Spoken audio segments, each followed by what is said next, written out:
Ciao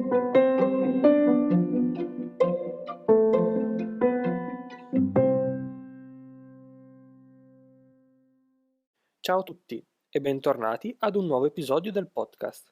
Siamo giunti al 20° episodio. Wow, come passa veloce il tempo. Oggi voglio parlarvi della paura di parlare in italiano. Penso che sia un argomento molto importante da trattare. Voglio dirvi che non ci deve essere alcuna paura quando parlate. So che è difficile da credere, ma tutti abbiamo paura di confrontarci con una lingua che non è la nostra. Nonostante questo, dobbiamo perseverare e andare avanti, perché la paura di parlare non può frenare il nostro percorso di apprendimento, non può rallentare il vostro miglioramento.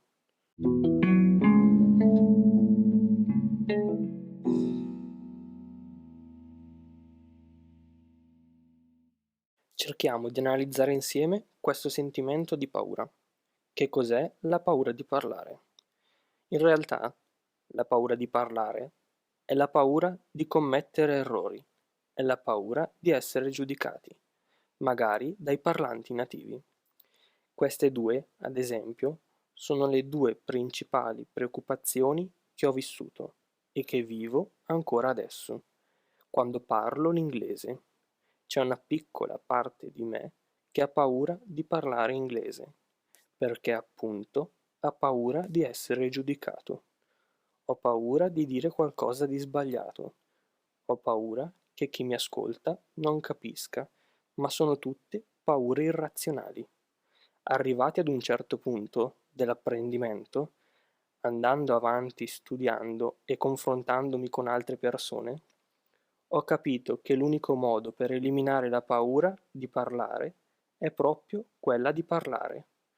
Purtroppo non esiste una bacchetta magica che possa far sparire la paura di parlare in un secondo. Siamo noi che dobbiamo lavorare su questo. Siamo noi che dobbiamo far andare via questa paura o preoccupazione. Dobbiamo eliminare questo blocco, questo freno nella nostra testa. Come dicevo prima, l'unico modo per farlo, parlo anche per quanto riguarda la mia esperienza, è quello di parlare, continuare a parlare, perché più si parla, più si acquisisce sicurezza. Il mio consiglio è questo: parlate, parlate, parlate. Semmai commetteste un errore mentre parlate, non fa nulla. Sbagliare quando si studia o quando si impara una lingua è normale. Dagli errori si impara sempre. Ci fanno rendere conto quali sono i nostri punti deboli.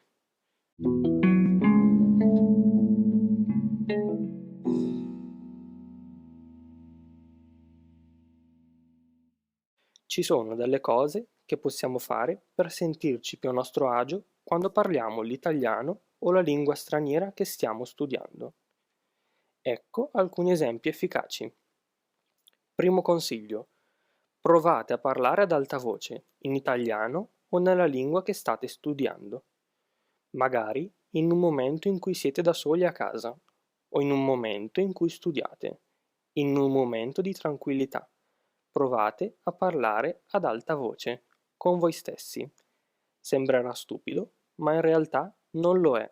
Anzi, è molto utile perché parlare ad alta voce, leggere ad alta voce, ripetere ad alta voce, aiutano il cervello ad abituarsi alla vostra voce in un'altra lingua e questo fa sì che poi, in una conversazione con un'altra persona, voi siate più sciolti, più a vostro agio.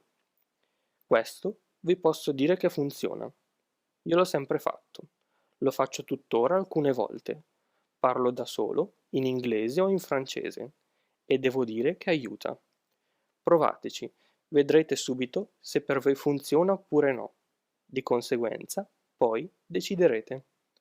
Secondo consiglio: siate più morbidi con voi stessi. Dovete permettervi di sbagliare. Se sbagliate, pazienza. Alla fine parliamoci chiaro. Qual è la cosa peggiore che potrebbe succedere se commettete un errore mentre parlate? Niente, non succederebbe niente. Anzi, come vi dicevo prima, avrete un'opportunità per rimediare dal vostro errore. Siate più morbidi con voi stessi. Se fate degli errori, pazienza.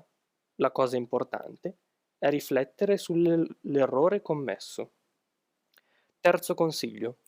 Praticate la lingua con qualcuno, con un parlante nativo. Internet ci aiuta tantissimo perché possiamo trovare tantissimi strumenti per praticare gratuitamente e a pagamento la propria conversazione in una lingua straniera. Ci sono tante piattaforme su cui è possibile cercare e trovare un tutor di lingua o un insegnante.